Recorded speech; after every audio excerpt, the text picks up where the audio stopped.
வணக்கம். என் பெயர் இப்பே சஹானா. நான் 7ஆம் வகுப்பு ஆ பிரிவில் பயிலும் மாணவி.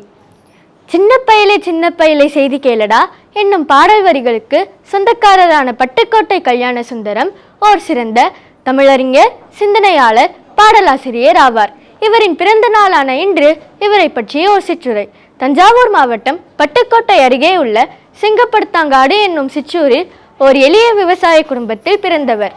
தனது 19ஆம் வயதில் கவி புனைவதில் அதிக ஆர்வம் காட்டியவர். பாடல்களில் உருவங்களை காட்டாமல் உணர்ச்சிகளை காட்டியவர்.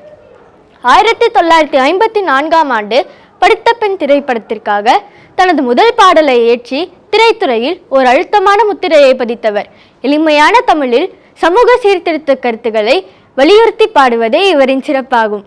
மேலும் தூங்காதே தம்பி தூங்காதே, திருடாதே பாப்பா திருடாதே போன்ற பல புகழ்பெற்ற பாடல் வரிகளை இயற்றியுள்ளார். பல்துறை வித்தகரான பட்டுக்கோட்டை கல்யாண சுந்தரம் தனது 29வது வயதில் இவ்வுலகை விட்டு மறைந்தாலும் இவர் தமிழுக்கும் திரையுலகிற்கும் ஆற்றிய பணிகள் என்றும் மறையாது.